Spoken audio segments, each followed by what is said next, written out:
You're listening to Tromedy, the podcast that helps you take your pain and play with it.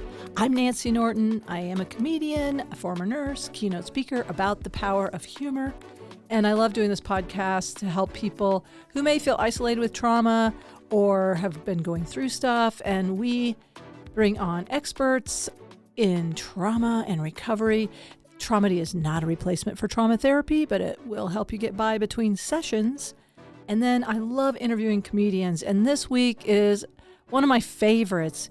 He is a Denver favorite. Everybody I've talked to this week is like, oh, I love that guy. And yet he has a lack of confidence off stage. And so I just want to commend him for coming on, being so vulnerable. I have so much confidence on stage, but then you talk to me outside, I'm like, sorry for breathing.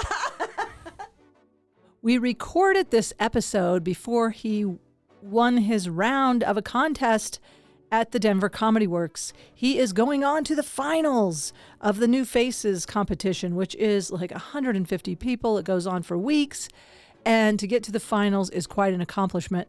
And you can cheer him on September 17th, along with some other comedians, but cheer on Mitch Jones. Everybody loves Mitch. And I just wanted to say that. So you could go to Instagram at Comic Mitch Jones and message him, see about getting his VIP code, and come out to Comedy Works in Denver September 17th. Cheer on Mitch in the finals. A special event coming up September 5th at the Bug Theater. 4 brilliant scientists, 4 hilarious comedians, 1 call to action. How do we help preserve medical research under this administration? I'm very concerned. I'm very concerned about some of the cuts to medical research and medicine and science in general. So we got to stick together, figure out ways we can help each other out, do some philanthropy, come together with like minds. It's going to be a blast at the Bug Theater, September 5th, Denver. Come out to see Headstrong and laugh with us, learn, take action. All right, let's get on with the episode. You're listening to Tromedy, the podcast that lets you take your pain and play with it. And now, your host, Nancy Norton. Yeah! Woo! I love it. We should just start. Welcome to Tromedy. My guest this week is a comedian, an actor, and a wonderful person. Please welcome Mitch Jones. Hey, thanks for having me, Nancy. I appreciate it. Thank you. I love your setup here. I love the purple and green mics. Yeah, I know. Or is that pink? I think, well, I like to think it's in the purple vein. It almost sounds like purple vein. Sounds something like we're getting purple into the vein. So we're getting into the jokes way too early. Yeah. But yes, I do have a thing for purple, as you saw with my purple furniture. I love it. My purple door. Your purple desktop. Purple knobs that I pay. Purple knob. Hey. But thank you for coming. You work here in Boulder, I do, and happen to be in the neighborhood. And I ran into you at the Denver Comedy Underground. Oh, I love that place. And I do too. I'm so excited. Ben Bryant, I've been trying to get Ben Bryant to visit with me, which he will someday. But it's so cool that it's comedian owned and operated. Mm-hmm. I love it. Denver Comedy Underground. Everybody should check it out. Yeah. And we were having a good time. And every time I see you, it kind of lightens my mood. Oh. So I want to thank you for that. I just think you're... Thank you. I'm happy to be of service in that way. I'm a service animal. I'm a service beast. Well, I just think that you carry... there's a lightness around you. And I told several... I was saying... I even told you this in the kitchen, but I told you... Like, I talked to several comedians. I'm like, I'm going to interview Mitch Jones. And they're like, oh, tell him hi. And I love that guy. It's just, it must feel good to know you're very loved in the community. Feels good. I I don't know. Maybe this is my trauma coming out, but sometimes it's just like, am I supposed to feel shame? Or I like being liked. Everybody likes to be liked. So shame is a friend of yours? Sure. Yeah. I grew up raised Catholic. Oh. So that's like right then and there. That's part of it. That's part of the Catholic experience. Oh yeah. how early do you remember feeling like I should feel bad about something? I think that's the whole like From sin of pride. Isn't that the like you're not supposed to feel pride in your accomplishments or whatever? yeah. I think that even Lutherans we weren't allowed, at least in my family, to not you couldn't say something you were proud of about yourself without feeling like you're going to get taken down. Like, I don't know. I carry that a lot where I'm like, if I do a set and like everything goes good, but I flub one word, I'm like, well, that was a complete disaster. I need to go home and reassess my comedy. Oh, wow. Yeah. So in a way, that core, and some people might say there's some, I don't know, they use the term toxic shame. If there's like a core belief that we got to find the thing that affirms that I'm a bad person. Like I'm kind of one of those people that's always looking for that too. I came out of a long meeting. Now, mine was worse than flubbing one word. I did call this woman on the committee a bitch. Whoa. In the meeting? So I may not be asked That's about. in the official minutes of that meeting. At 12:45, Ms. Norton calls so-and-so a bitch. It was a bunch of Boulder pastors. No way. So they were really not vibing with that. I go spend an hour with them, kind of telling them and showing them my muses, and then this woman goes, "Well, I don't know if this is a match. I don't know if I've seen or know her comedy," and I was like, "Hey, bitch," and I kind of did it in a mocking way, Right, like in a way that comedians would say to colloquially call each other bitch. Yeah, but I was like, we'll see if I get that gig. I definitely came out of that meeting with that's all that I remember from it. So, but that's a pretty harsh thing. Yeah, that's a pretty harsh one word. But you're just saying, oh, I stumbled, like maybe I stammered on something or whatever, didn't end the bit the way I usually do. right. I always like at Comedy Works where I was doing a host set and they give you 10 minutes. And I was like, well, that light, I didn't see the light. The light has to have come and gone by now. I don't know what it is, but like, especially at Comedy Works where you see the clock and I'm like, okay, it is 7:15. I know that 7:15 plus 10 is 7:25. And then I step out there, hey, everybody, how's it going tonight? And I talk for a couple minutes, and I'm like, oh, shit. What? How long is 10 minutes? Yeah. And then I'm like, okay, now it's 7:25. I need to get off stage. And that light has to have gone and come and gone by now. But I end my set, and then I was just like, the dude that was running the light that night, I was like, I'm so sorry. And he, did I miss the light? He goes, no, you actually went 2 minutes short. And so from then and there, I was just like, I had to, I'm like a quarterback that lost a big game. I had to like later that night, throw my arm up on the wall in the shower and just think about that. Oh, wow. And that's a sign of also, well, at Comedy Works specifically, it is such a, let's just say a buyer's market. There's just so many comedians that want to be on the Comedy Works stage, and it kind of creates a sense of scarcity and fear and like, oh my gosh. And that is one of the main things in comedy is like, be on time or whatever. Don't run the light. Don't run the light. Hey, better short than long, right? That's true. but it is a weird, I've had that feeling too there. I've had it a couple times where it's like, wait, did I miss it? And I like at Denver Comedy Underground, I love that clock. And I love that I can time the whole thing too, where it's like, yeah. And it goes up, right? It counts up. Yes, I think it counts up. I wish it counted down, but that's just me because sometimes I'm like, what am I doing? Oh yeah, 10 minutes. I don't like to have to remember anything. Right.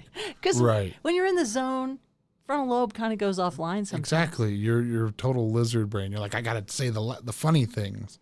I need the laughs. But like that night we were there, I was kind of running a little late, but I was like, okay, I gotta cut this chunk out so that I can make it on time and get off stage and not run my time. So I appreciate a clock that counts up or down, whatever. Yeah. The ones that are just the clock, I'm so bad. A thing about me is I'm really bad at telling analog time. I can do it, but I prefer a digital clock. Yeah. You're young enough that you didn't grow up with analog clocks. I did, though. I was born in 1987. Oh, so there were analog clocks Yeah. in 87. Yeah, there was. But I can't remember when most clocks went digital. But growing up, we had this big analog clock in the living room at our house. And whenever my mom would be like, what time is it? I would, instead of looking at the giant clock, I would go to look at the stove because it had a digital clock. And so that was a point of contention where it's just like, can you not tell analog time? And I was like, no. Do you think you have a dyslexia thing? I don't think so. Oh, I don't know. I mean, I don't know. Maybe. I've never been diagnosed as such. That's okay. We don't need to diagnose you today. It's all right. It's Where are the cameras? Well, I was really enjoying your bit about the Hot Pockets. Mm-hmm. And I don't know why I like. Okay, first Thank you, by the way. Yeah, I love it. I love that bit. It's so real and it's so. And I love that it's a chunk now. Like, it's a nice long bit. Like, you've invested in it. And they say that in comedy. You know, once you break a subject, might as well flesh it out as far as you can, you know? Yeah. That's my whole. Like, I was inspired growing up by, well, not growing up, but like when I first started getting into comedy, I saw Ben Roy pretty early on. Oh, yeah. And he, on his first album, he's like, I'm a bit of a long, he opens the album by being like, I'm a long form comic. And a lot of comedians, they always tell you when they're about to get off stage by saying they're wrapping it up. But I'm a long form comic, so I'm going to get out of here on this one. And that's like the first thing that he said. And I was like, I want to do long form jokes. I like that. So I started that bit at 51st Jokes this year, and it was a 2-minute chunk. And now I've kind of become and I joke and say, yeah, I'm the king of taking a 2-minute premise and stretching it into a 7-minute bit or whatever. But that hot pocket chunk has been my baby this year. Yeah. I like it. It's so fun. And then okay, so when you go to the Denver Comedy Underground, it's free pizza, and the comedians can have pizza as well. Right. And I've been trying to eat gluten-free and vegan, so I brought my own gluten-free vegan pizza to put in the oven. and then I wanted to share it with people. And I'm just like, Madonna. I'm just kidding. I know though. Well, because I cheat. That's my problem is I have no willpower, especially if I drink. So if I go there and I have a Kentucky Mule, after that mule, I'm like, who's it going to hurt if I eat one slice of cheese? And it hurts me. It does kind of hurt my soul. I can't explain it. I mean, I can. I really feel it's wrong to exploit and enslave animals and kill them. I really feel it's wrong. But I also love a cheese pizza. Mm-hmm. So, yes, I took care of myself. I asked in advance, like, hey, is it okay if I bring that? And I'm happy to share it with an audience member, too, if somebody else is gluten-free or vegan. But anyway, I offered you a piece of it, and then I got to laugh because when I offered you another piece, you're like, no, I'm full. And you patted your stomach, and then you went and got a hot dog.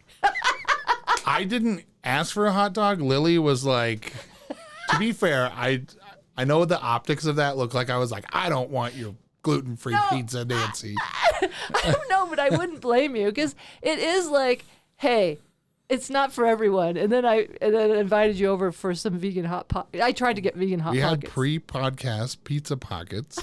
Say that 5 times fast. Vegan pizza pockets. Vegan pizza pockets. I can't even do it. But vegan pizza pockets. Let's try it. Vegan pizza pockets. I can't do it. You know why? Because your soul does not want that. Exactly. but no, right after that, like I didn't mind it. You know, I'm not. I told you I'm not gonna shy away from broadening my horizons. It was a vegan piece of pizza. The cheese stuck to my teeth a little more, like you said it would. I promise. Yeah, I do a warning. Yeah, but then Lily was like, "Hey, we have a bunch of extra hot dogs. Do you want one?" And I was like, "Well, if you got an extra hot dog, I'll haul it away, maybe." I like that you went from Catholic to kind of a New York Jewish. I don't know who that was. I'm not. Haul it away, maybe. Yeah, I'll haul it away, maybe. Or who is that? Maybe was that an Italian? What is that accent? I don't know. I guess it's a little bit of a kind of like, if you got an extra one, I'll haul it away, maybe. For the sake of not getting me in trouble, it was Italian. Okay. Yeah. Because you're Italian. You can Exactly. say, right. Okay. I know. It's interesting now. We can't do accents, even if they're like somebody, like I used to close with my Chinese landlady who literally, it was not a statement about all Chinese people, but I have learned it's insensitive. However, Florence Tian was my landlady, and it was an amazing I don't want to brag, but it was a very good impression.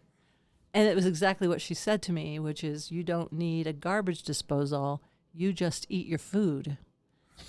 Imagine it with a great accent. Then I would say, she's from Arkansas. I don't know why she talks like that. So I don't know. I don't think I've ever heard you do that. Well, you missed it. I missed it. That was before. I'm not allowed now. No, nope. Not allowed. So when we talk on Tromedy, and we were talking before, it's not necessarily that it has to be like some big trauma, but just how humor has helped you cope in your life in general. Like, have you, like you said, you grew up Catholic. There's one that a lot of people call that religious trauma in my recovery work. Yeah. Then there's, you grew up in a big Italian family, or well, I mean, yes, I have a lot of cousins, but I only have one sister. Okay, so you're not in you weren't like in a huge family where you had to fight for attention with. No. Were you funny as a kid? Of course. Yeah. I was the first son, first grandson, first nephew, so I'm the golden child. Oh, that's why you're so comfortable. Yeah. My sister hates it. I'm sure she does. But she also had the first grandkid. So my niece is now the golden child, which I love it. Yeah. My niece is my little buddy. And she's going to be a little comedian. She's going to be 10 times funnier than I could ever hope to be. How old is she? She's 6 now. Oh, that is a fun age. Yeah. And she's just she's witty and always just has that funny take on things. She is. Yeah. I got this for Christmas. I got her a little puppet, a little Yeti puppet of McGuckin's over here. And so if she's not I'll play the Yeti and I'll interact with her with it, but then sometimes she'll just do it herself. And like I have little videos of her doing little skits as the Yeti, and I'm like, oh God, she's a little clown. My mom's like, she's more like you than Nicola, my sister. Oh, wow. I was like, oh, don't say that. Then she'll get pissed. My sister will be pissed. She already felt like the invisible child. Now she's the invisible mom. Right. I don't want her to feel that way. No, you don't. It's her time now. She has the golden baby. Yeah, she's the mom of the golden baby. She has her own purpose. It doesn't have to just be birthing the golden child. That's true. I didn't mean to diminish her to that. Does she have more than one child? No. She's no. But she's the successful kid. She is a teacher. She has a great little kid. I'm the one that's like, Mom, I'm going to do dick jokes. I'm not going to use my college degree at all. And I'm going to go. So, what is your college degree in? It is journalism centering on mass telecommunications with a minor in film. Oh, really? So in a way, you're doing media. We're doing telecommunications right now. We're doing it, Ma. Yeah, we're doing it. We're doing it, Ma. Has she passed on? No. Oh, because the way you gestured to the ceiling, I was worried. No. You were just doing a fist. You hear that, Ma? No. He pointed to the floor. No. No, Ma. Is she here in Colorado? Mm-hmm. Oh, Louisville.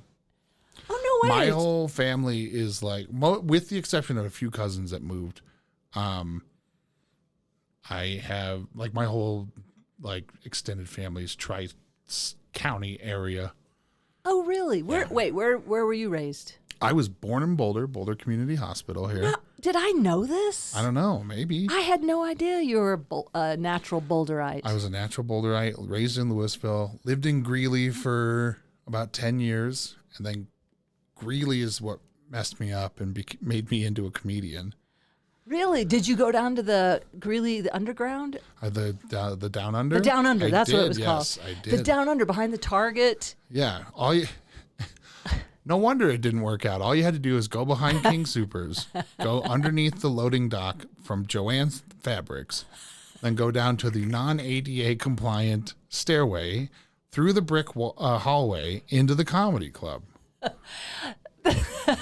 I worked there for years, and every time I would get lost on my way to find that room. Mm-hmm. I really did. I remember there was a car dealership, and I don't know. But I played that room. It was a good room. It was a great room. I played it back when they were still smoking in there. Oh, yeah. Oh, it was that would just be a great room with those to low smoke in. ceilings. Could you even stand up in there? Yeah, oh, yeah. Because it had those nice low ceilings, Mm-hmm. and then it had that cool mural on the back wall, like Janis Joplin and a butterfly. I can't remember everything on the back wall. But I played that room a lot back in the 90s and then maybe in the 2000s. So what year did you start then? 2010. 2010. Yeah. So when Josh and Danielle reopened it, they were great. And they liked me. So I got to, like, one of my biggest faux pas ever is I went down there to see, there was a headliner on stage finishing up their act, and they liked me so much. They were like, you should go up and do some time after the headliner. And I didn't know better. So I was like, yeah, of course. It's humbling, isn't it?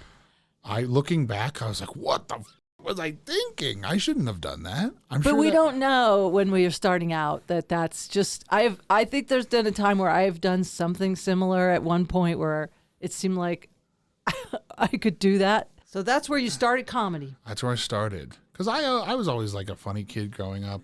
I played sports a lot. And like during like banquets, my coach in high school was like, Mitch is always so funny. He's got the same, and this is like wild to me that this was his equivalency. But he's like, he always reminds me of Bob Newhart. I was like, what? Well, you do have a button-down shirt on. That's true. That's true. The button-down mind of Bob Newhart. Yeah, there you go. But like he was like the way he acts and his humor reminds me of Bob Newhart. And I was like, wow, I don't see it, but I will take that as the highest form of compliment. That's a great compliment. Yeah. But I can kind of see it because there's something very natural about you that it's just who you are. And there isn't, like, I have to sell, and I kind of drop into this caricature of myself that's like a little Ozarky, a little like more aggressive, a little higher energy, like I amp it up and then I also try to throw my energy to the back wall. Yeah. But then you're like, hey, you just kind of are. You just show up and you just are yourself, talking stories. My stage persona is just me turned up to 11. Oh, really? So you do feel like you do turn it up. Well, because yeah. you are so laid back. I'm laid back. Yeah. Laid back. But even when you turn it up, it doesn't feel like you're pushing it. It just feels like, clearly the microphone, the lights and everything, but it's like, I don't know. It just feels very organic. Well, thank you. I appreciate that. I don't know. I like to perform. I played sports so much. And then I had a friend who we grew up together. We were like, we want to be stand-ups. We want to like get in. We wanted to write our own show and have like a sitcom kind of thing. And that never really came to fruition. I took my last semester of high school, I took an intro to theater class. And then I was like, oh, I like performing. But then I'm not the best at remembering my lines, so stand-up is kind of like the most refined form of that. Like, I know what I want to say, and I don't have to rely on anyone else to say that. Yeah. But I didn't know that I wanted to do stand-up because, like, let's see, I graduated in 2005, and then I didn't start doing stand-up until 2010. I was trying to mind myself. I was like, what are some dramatic moments that I could... And I had this recovered memory of this time where I went to go see... So I wanted to go see Brian Regan at the Union Colony Civic Center in Greeley. I had his album, thought it was hilarious. It was one of those albums that like my folks also liked because he's a clean comic. Yeah. So I was like, I want to see Brian Regan when he comes. And I was in an acting class in college. I asked this gal to go as like a date. And she said yes. And I bought the tickets. And then the day of the show came and she didn't answer her phone. Didn't answer any text. I called like 1 million times, and I could have asked any one of my numerous friends, but I was so defeated. I was just like, no, I'm just going to go alone. And I hope I don't see anybody I know there. Turns out I did. I saw my friend Nick and all of his friends. But like, I think that's kind of what made me be like, hey, this is making me feel better. I want to do stand up. Wow. Oh, so it was happened to be going to a comedy show, and then to have this person ghost you like that. Yeah. And then you're feeling, but you got through it. You saw your buddies there. Yeah, I saw my friends, and they were like, who are you here with? And I was like, no one. I had to explain the whole thing. It was like, yeah, she didn't answer her phone, didn't answer any texts. I never got to be like, hey, bitch, answer the phone or I'll kill you. Like, I didn't get to that level. I'm not like an incel like that, but it was definitely just like hey, I don't know if you remember, but we said we were going to go to this tonight, but hope everything's okay. And then, of course, the next time I saw her in class, like, oh yeah, I left my phone at home and I was out studying or whatever. Like, some lame excuse. Who cares? It doesn't matter because it led me to my path. That's right. And it was all meant to be. Mm-hmm. God had a plan. Yes. Mm-hmm. I do believe that. We're on a mission from God. We are, actually. I do think humor is a higher power language. Like, I do believe in a higher power. I mean, I do. I do think it's part of like my sole purpose is to help, actually that's the whole mission of the podcast, help heal myself and others with Tromedy, taking some tough things and spinning it.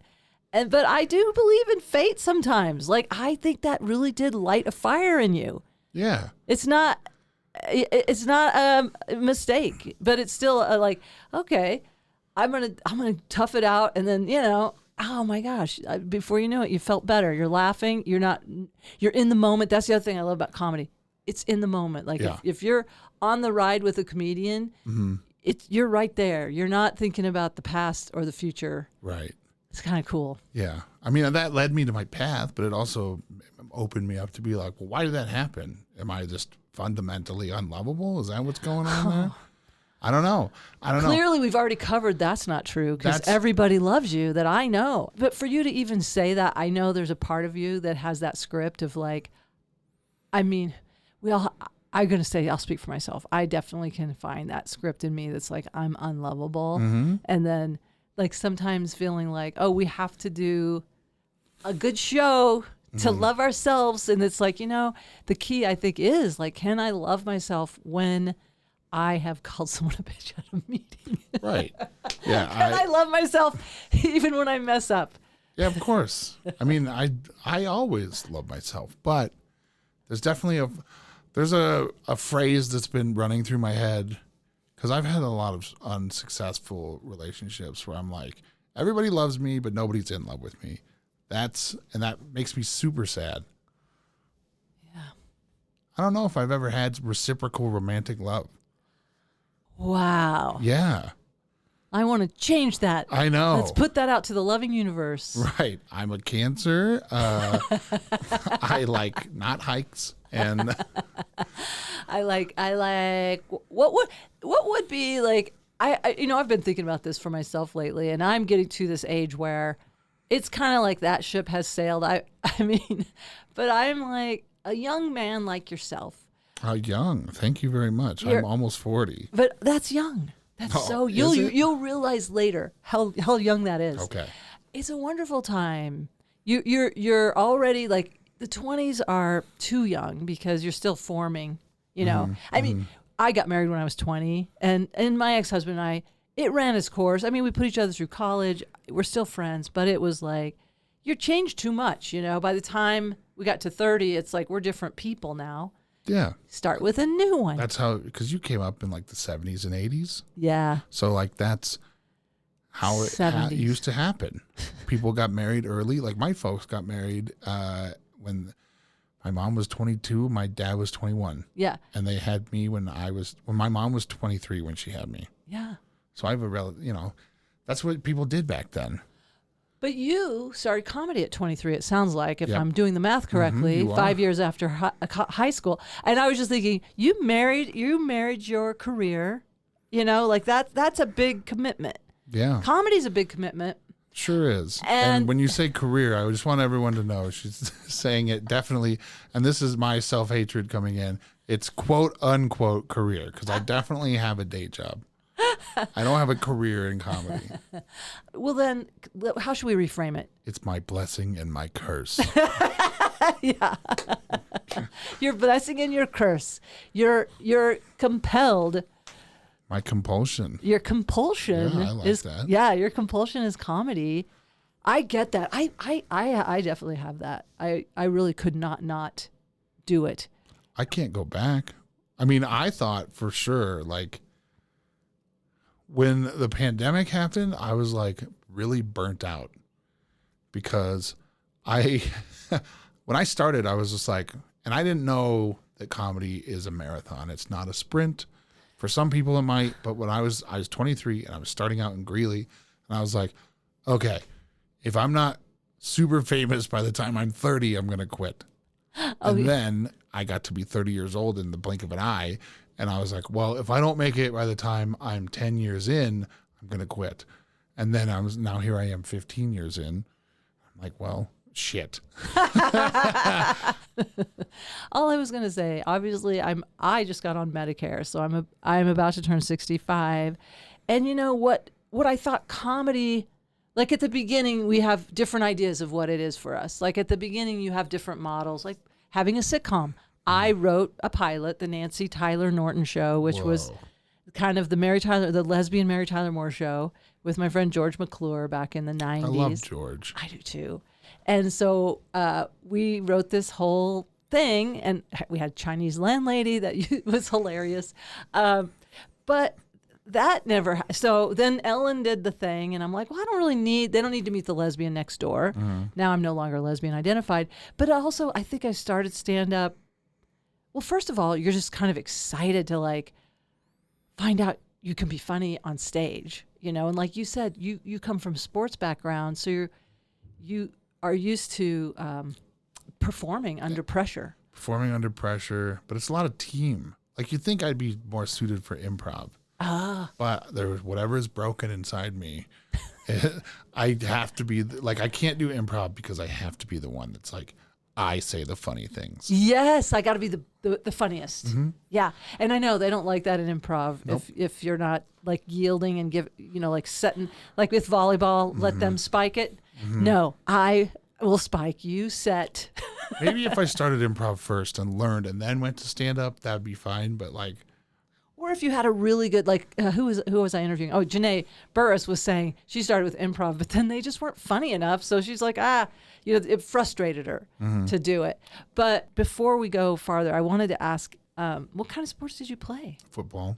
Oh. I played football and baseball. How tall are you? I am 6. Well, I'm probably compressed now, but at my tallest, I was 6'6". Wow. 6'6". Mm-hmm. One of my biggest regrets is stopping playing baseball. I love baseball so much more.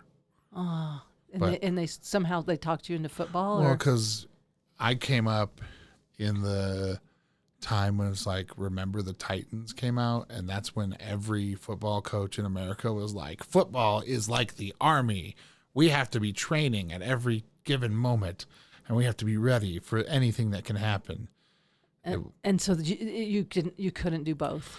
I could have, but it was very kind of like secretly acknowledged that the coach didn't like multi-sport athletes.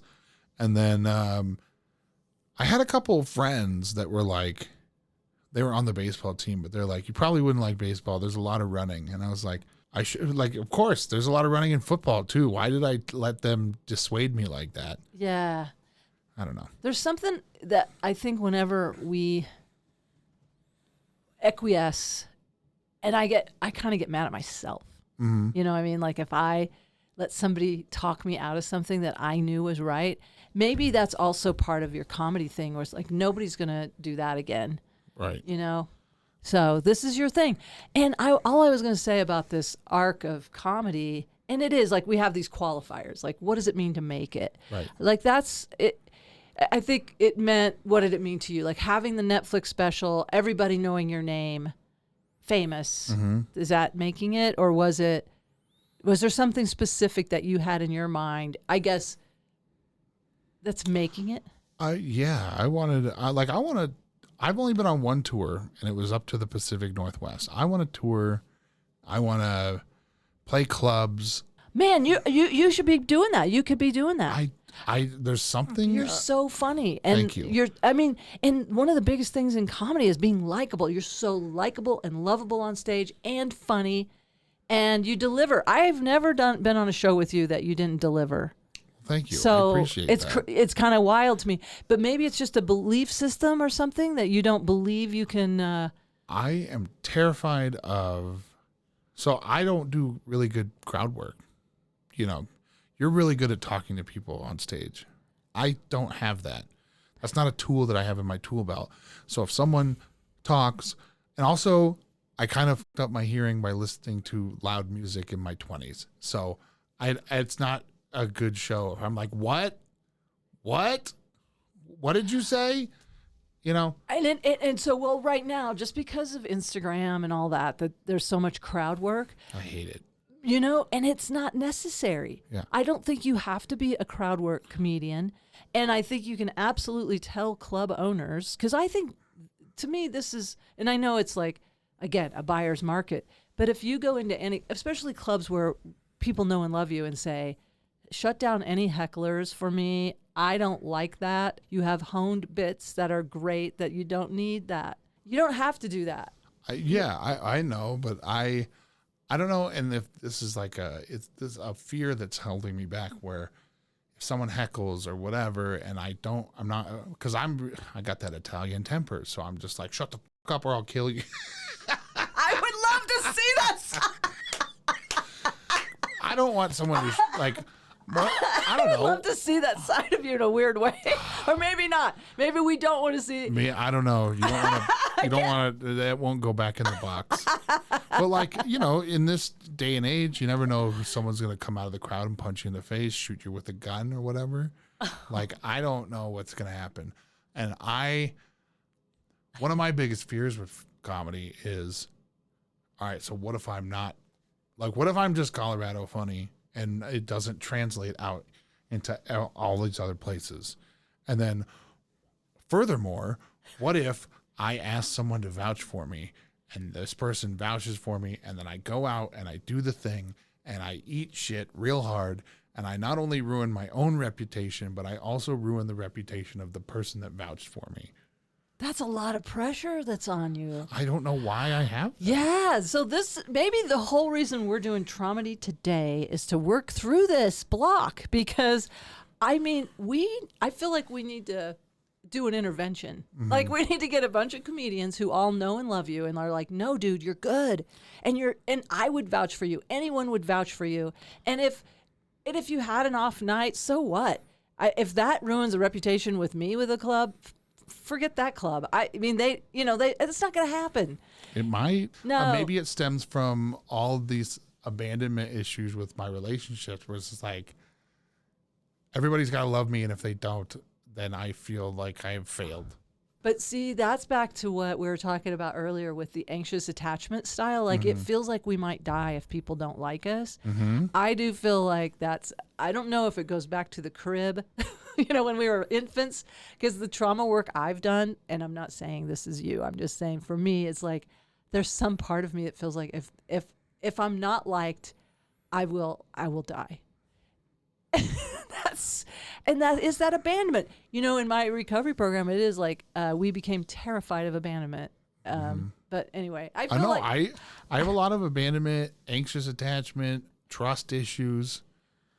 But people have violated your trust, like that woman that didn't show up for the comedy. That's not the only one.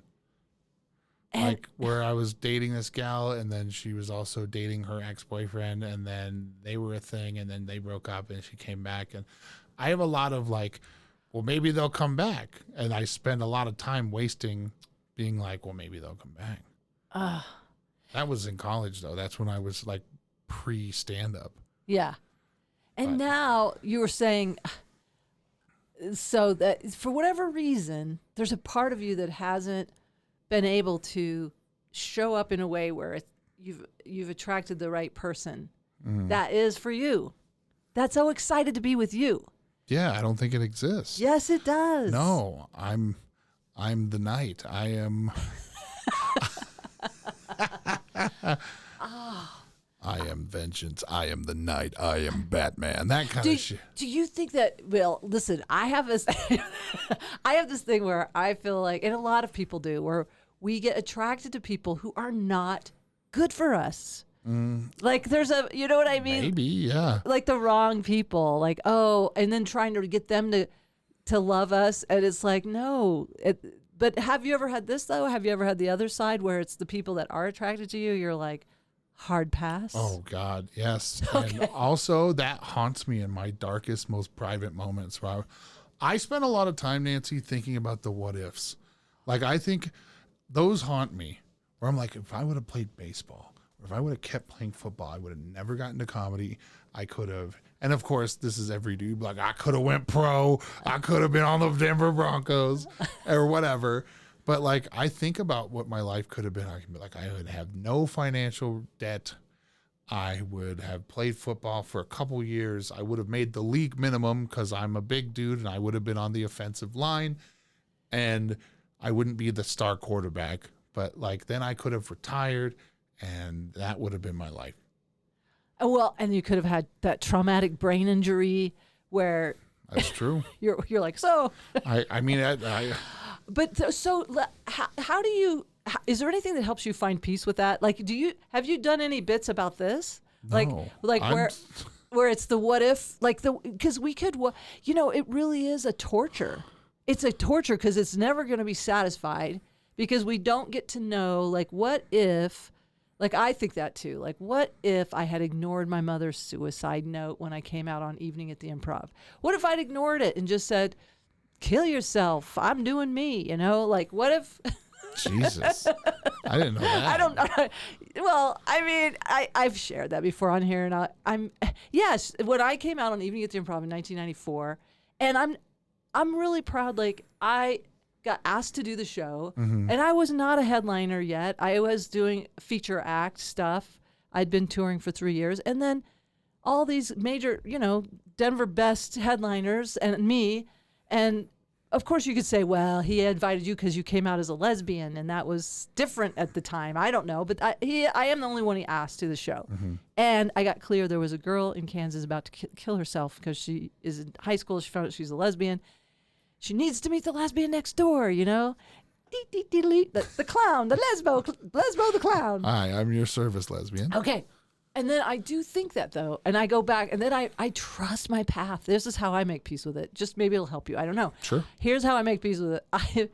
If there's some part of my mother needed to, again, it's that pride thing. Like and then also she told me I would be an embarrassment to my entire family if I came out, and then I did.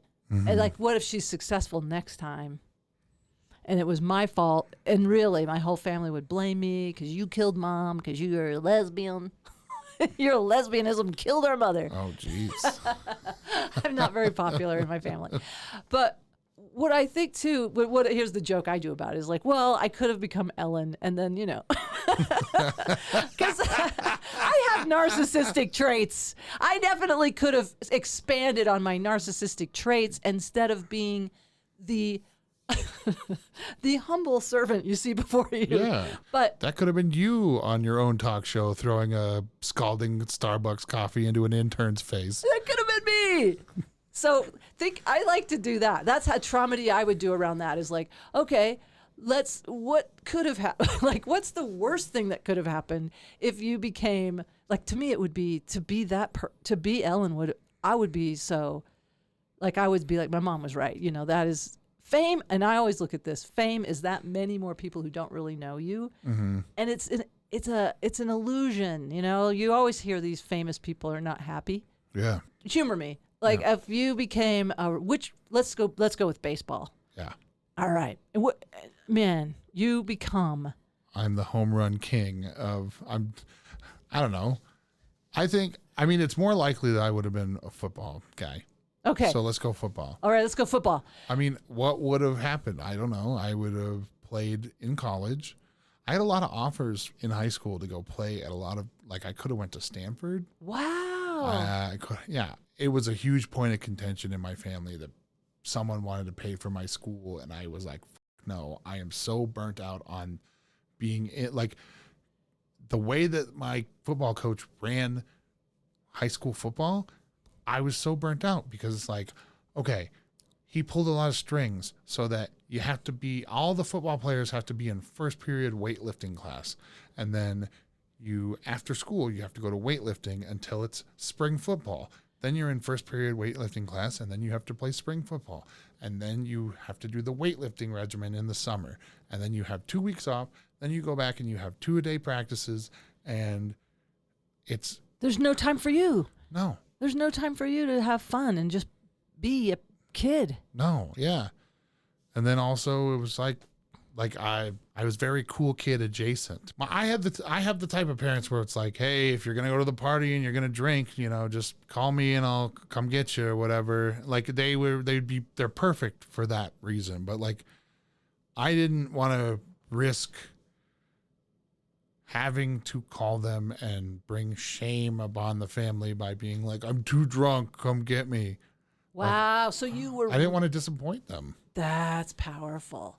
And so you left the party early, sober? No, I never went to any parties. So you just didn't go? No. Because you would be too tempted. Wow, you missed all the parties. I missed all the parties. I missed a lot of things. You did miss a lot of things. It's fine. Who cares? Now look at me. I'm a miserable adult. I'm laughing because it's true.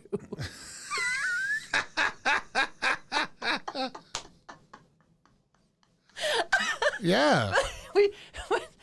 But you're a wonderful person. Thanks. So I'm thinking, if you had become, like, let's say you just put your chin down and like denied all of your desire, whatever it was that you needed to rest, you needed a break, and you just went to Stanford with a full scholarship with football, and then what if you got so lost that you never found comedy and you abandoned yourself so far that you did not... I mean, I'm worried that you might not have survived. I would be a completely different person. Yeah, but I don't think you would be you. You would be... What would you be? Would you be an arrogant... Maybe you would have attracted a woman that didn't really love you, but was just wanted to be with somebody who's a pro football player. Oh, yeah. I'd have one of those bleach blonde MAGA wives, probably. Yeah. So that's where you would be. And I'm telling you, you wouldn't have the donut experience of the sex offering. Oh, God. Yeah, no, that's part of my Tromedy, too. I don't know. Yeah. Also, I probably would be in, like... I'm not in the best physical shape now. I mean, I probably should start worrying about that now that I'm almost 40. But like my junior year, I had this really bad spondylolisthesis in my back. Oh, wow. Yeah, and I healed up and went back to playing. And they gave me a regimen of physical therapy, and I was like, Dad, I'm not going to do that anymore. So you could have been paralyzed. Probably. So if you play the what if game, right. I think as an equal opportunity, you have to go, I might have had this, the MAGA wife. This heartless, like just arm candy that wants a pro football player. Okay, that's best case. And then millions of dollars. And millions of dollars. Or you could have been that spondylolisthesis. I know, and I was an ortho nurse, so I'm embarrassed. The way I have to look at the way I understand it is, so you have like your spinal column, and you have those little like wing bones that are on the side, and they all fuse your spinal column into a column. Yes. I have broken some of those, and some of my spinal column was shit. Like it was like a set of coasters, but some of the cylinder is off center. Wow, that is a very good description. So, but that impinges your spinal cord. Yeah, right? if something goes wrong, it severs. I could die or be paralyzed. Okay, so see, we got to trust your path on this, because that you could literally be in a wheelchair right now. Could be. And you're not. You're in a very uncomfortable green chair. Which at least you're not in grandma's phone chair. Yeah, maybe her not. telephone chair.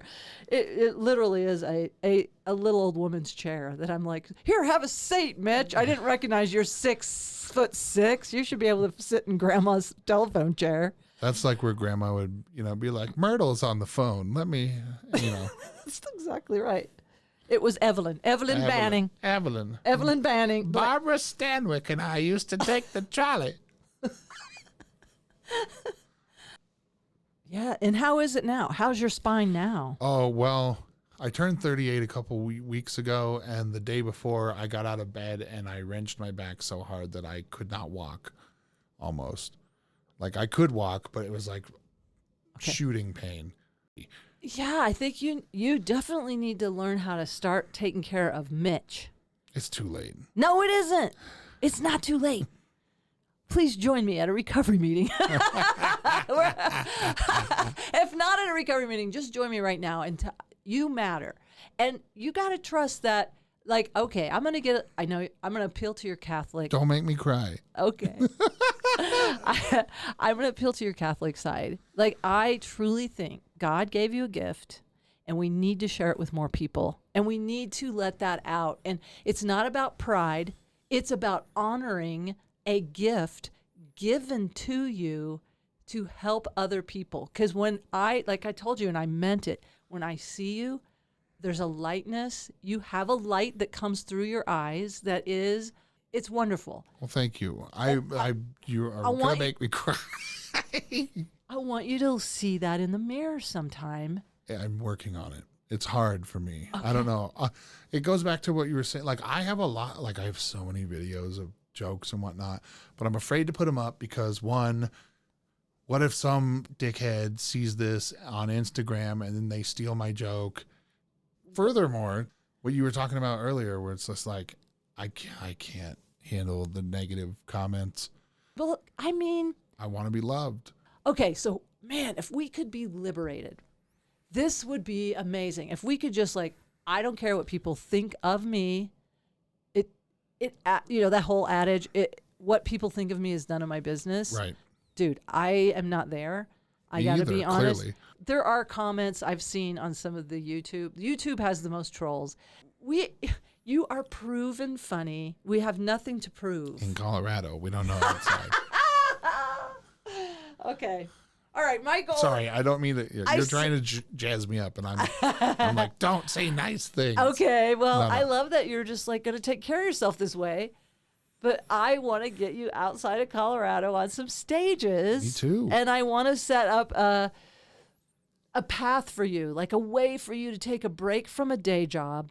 I think there's a lot of ways to get creative, to take like a 6-month break and figure out a way to do a tour, like plan the tour in advance so that you can take a break and go do it so that you get to see you are funny in every state. And I can't think of a state.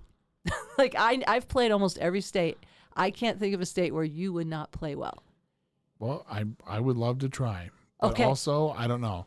So we're in agreement. You're going to burn down the place I work. And yeah. If you give proper notice, they have time to find a replacement. Nobody's going to be as good as I am. No, but they won't be. That's true. But I wish I had that attitude for my stand-up instead of me doing paperwork. Nobody's going to be as good as I am.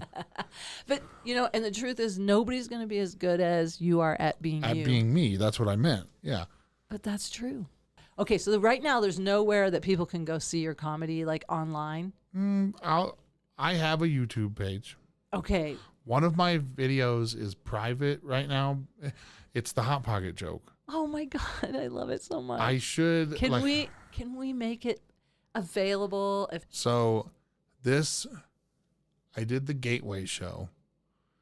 It's where you do it's a weed smoking show. Oh no, I haven't. So you do a sober set, and then they have an intermission where they get you stoned to the bone, and then you come back and do a stone set. Oh wow, it's very fun. Shout out Billy Anderson. I had a really good sober set, and Then I came back and I did it was like the first time I did the Hot Pocket joke as a long form thing. Because it was like right after 50 First Jokes. So it's like a 5 or 6 minute bit. Yeah, it's like 6 minutes. If you want to play it in its entirety, you can. I give you that permission. Really? Yeah. Okay. All right. There was a box of donuts back there. And there's only one left, and we were all trying to out-polite each other until Big Daddy Cool decided to make a move. All right. It's not all fun and games when you're a stoner. It's not all fun and games. You gotta watch out for shit.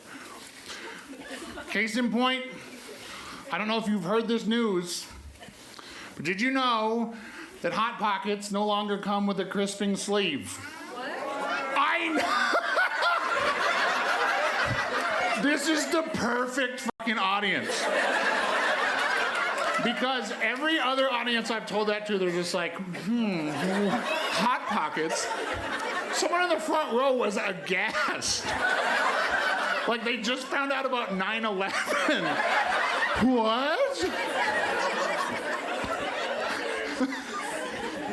Yeah, they don't come with the crisping sleeve anymore, which is weird. I found out about this in late December of last year. I opened a box and I was like, where the fuck are the sleeves?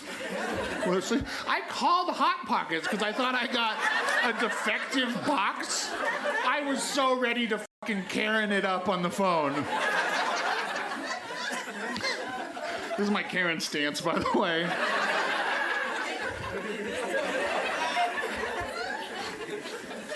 But no, I went on the internet, I confirmed with Reddit, they do not make sleeves for the fucking Hot Pockets anymore. But so whatever, I was hungry, I threw it in the microwave. You do it for 2 minutes. And what they don't tell you is that the crisping sleeve is vital to the Hot Pocket process. They probably discontinued it because it was giving everybody ultra cancer or whatever. It was made out of a substance that they found out of a meteor, and they synthesized the sleeves. But so, when you microwave a naked Hot Pocket, it comes out all floppy. And I said, absolutely not. I don't want a flaccid Hot Pocket in my f***ing mouth. I'm about to eat this breaded envelope full of rat meat and experimental cheese. It better be rock fucking hard in my mouth.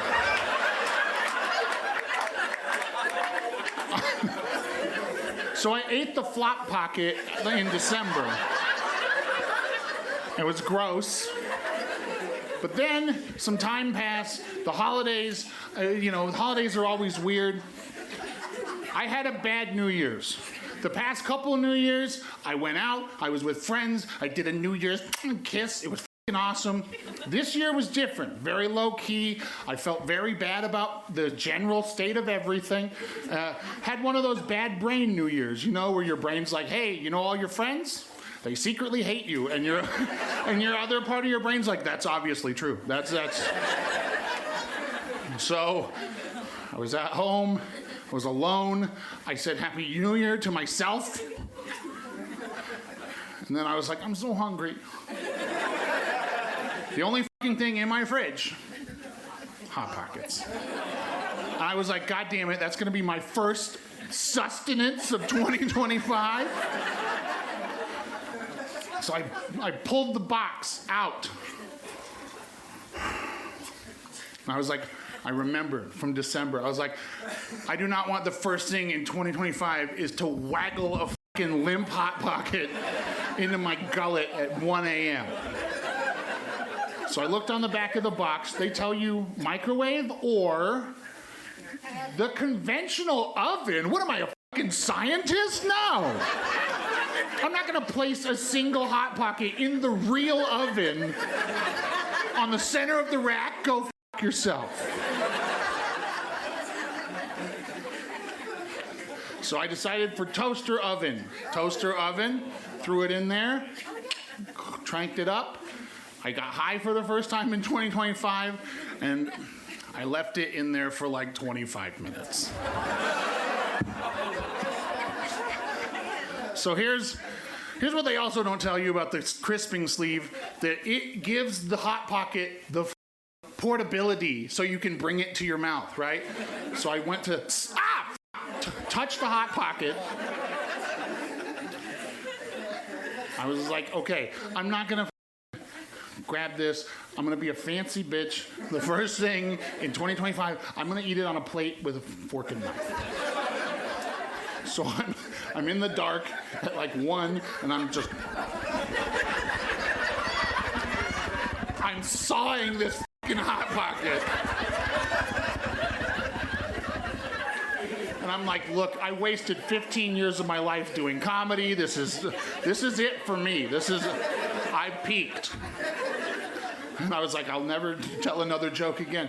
I forked my sawed-off piece of Hot Pocket. I bit into it. And the second thing that happened to me on 2025 was that I chipped my tooth on a Hot Pocket, everybody. But hey, this was a lot of fun. 2025 is good again, everybody. Thank you, everyone. I'm Mitch Jones. I got to get out of here. Bye. I have so much confidence on stage, but then you talk to me outside. I'm like, sorry for breathing. It's true. I just feel like we need to get you connected to you. I need to realign my chakras. Yeah, that's what it is. Tune in again next time. The thrilling when conclusion. Mitch comes back in a year, totally different chakra alignment, different energy, as far as confidence goes, off stage. Mm-hmm. Same bad time, same bad channel. Thanks, Mitch. Thanks for having me. Appreciate it, Nancy. Bye. I want to thank my guest, Mitch Jones. Thank you for being so vulnerable and open and honest. Contact Mitch at Comic Mitch Jones on Instagram. Go support him September 17th at Comedy Works in the finals of the New Faces competition. Come out to Headstrong on September 5th at the Bug Theater. Support medical research for women, for female health. Come out and see that show. It's going to be fantastic. You can always find information at my link tree, which is actually linked into my website, nancynorton.tv, nancynorton.television. It's, just a TV, nancynorton.tv. And I want to thank my son, Nathaniel Norton, for the music loop. I want to thank you, the listener, for being on this co-healing journey. Kind of normalizes things when we all are honest with each other. I really like that. I will be back here uploading another episode as soon as possible. In the meantime, no matter what, keep laughing.